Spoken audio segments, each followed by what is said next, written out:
الحمد لله نحمده ونصلي على رسوله الكريم أما بعد. عن جابر بن سمرة قال خرج علينا رسول الله صلى الله عليه وسلم فقال ما لي أراكم رافعي أيديكم كأنها أذناب خيل شمس اسكنوا في الصلاة. قال ثم خرج علينا فرآنا حلقا فقال ما لي أراكم عزين. قال ثم خرج علينا فقال ألا تصفون كما تصف الملائكة عند ربها. فقلنا يا رسول الله صلى الله عليه وسلم وكيف تصف الملائكة عند ربها؟ قال يتمون الصفوف الأول ويتراصون في الصف. رواہ مسلم فی صحیح. آپ حضرات کی خدمت میں صحیح مسلم کی 430 نمبر کی حدیث جو تھوڑی لمبی روایت ہے اسے پڑھا گیا ہے.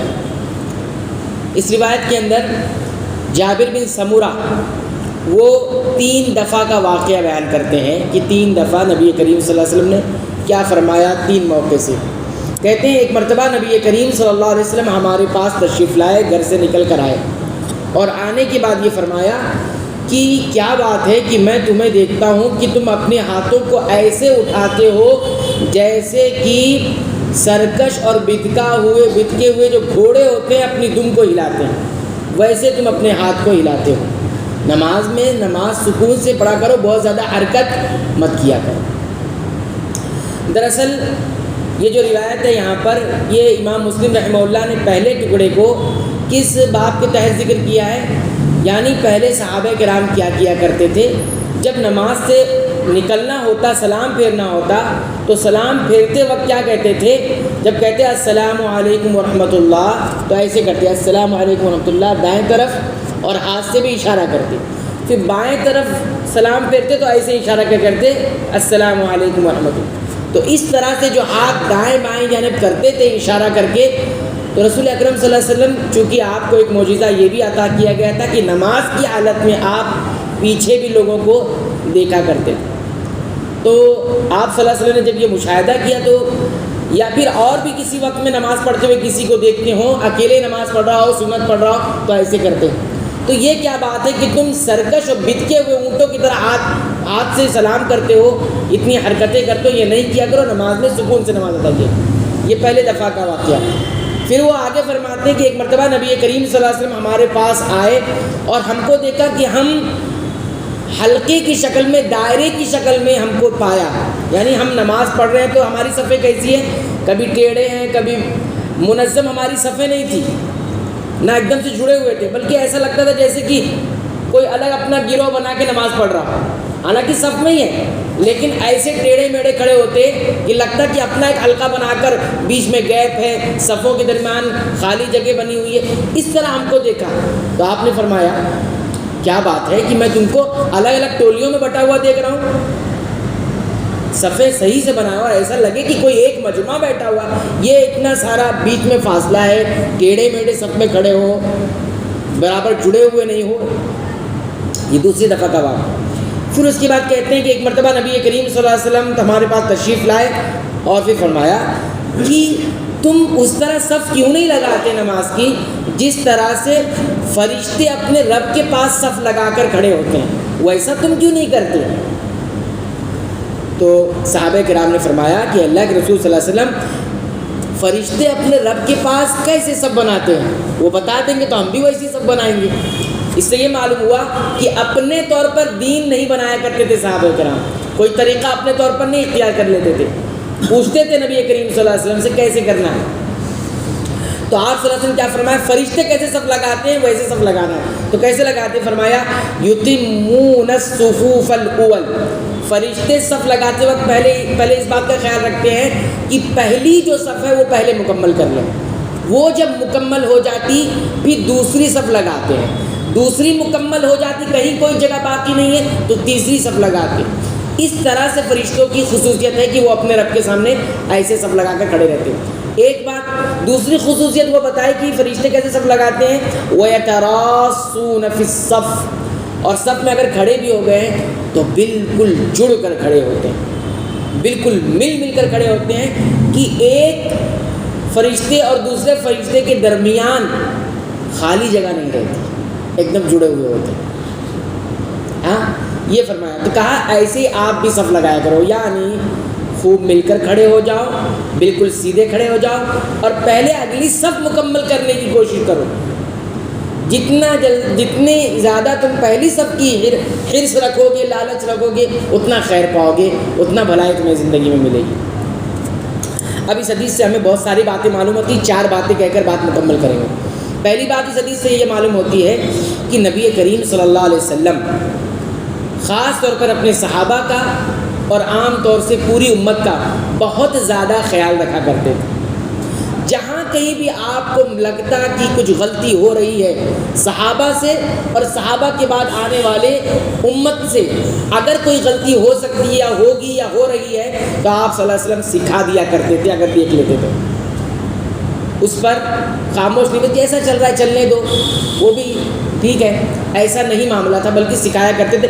جیسا کہ 3 دفعہ کا واقعہ یہاں پر ذکر کیا گیا ہے، 3 غلطیاں دیکھی تو 3 دفعہ آپ صلی اللہ علیہ وسلم نے صحیح کروایا، سلام کا معاملہ صحیح کروایا، اور اسی طرح جو ٹیڑھے میڑھے صف میں کھڑے ہیں، حلقہ بنا کر پڑھ رہے ہیں یا حلقہ بنا کر بیٹھ رہے ہیں، اس کو بھی صحیح کروایا، اور صفوں میں جس طرح سے صحیح نہیں ہے اس کو صحیح کروایا، ٹھیک ہے۔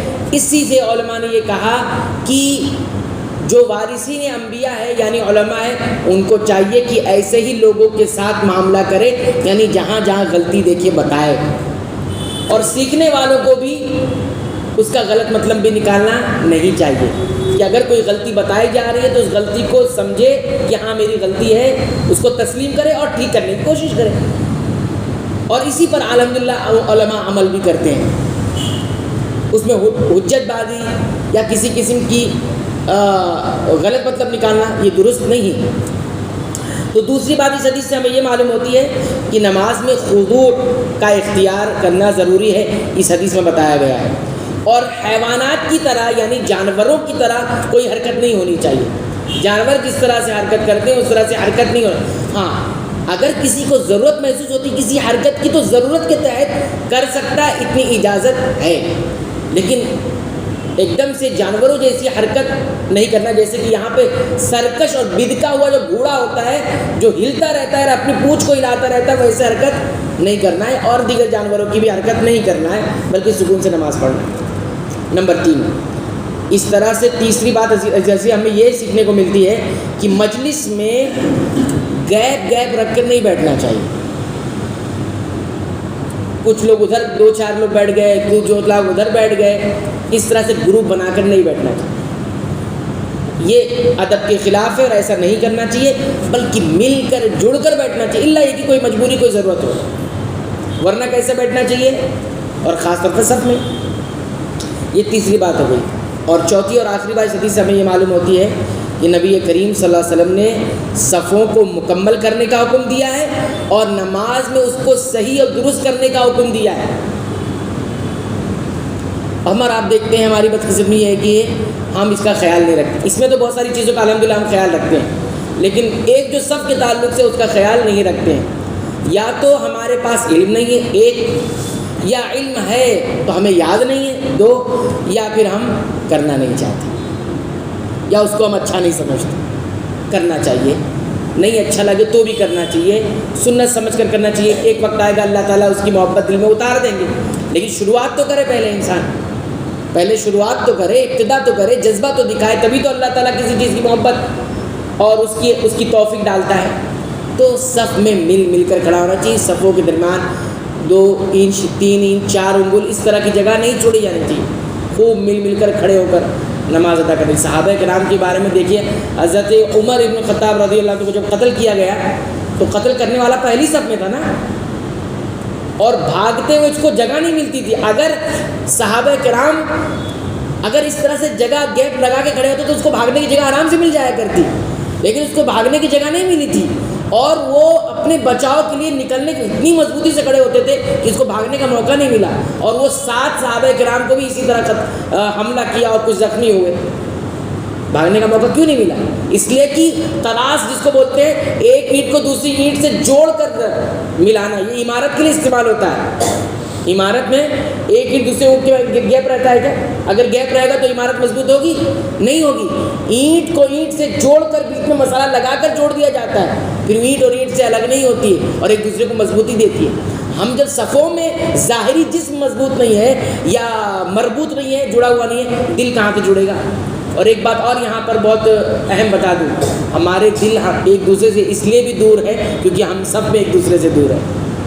علماء یہ کہتے ہیں جسم نہیں ملے گا تو دل بھی نہیں ملے گا، یہ سب کی ایک خصوصیت ہے اور اس کے اچھے اثرات دل پر پڑتے ہیں۔ خوب مل کر کھڑے ہوں گے، ایک دوسرے کے لیے محبت، الفت، حسد، کینہ، کپٹ سب ختم ہو جائے گا، روحانی بیماری جو دل میں ہوتی ہے وہ ختم ہو جائے گی۔ اللہ تعالیٰ ہمیں ان تمام چیزوں کی توفیق عطا فرما، آمین۔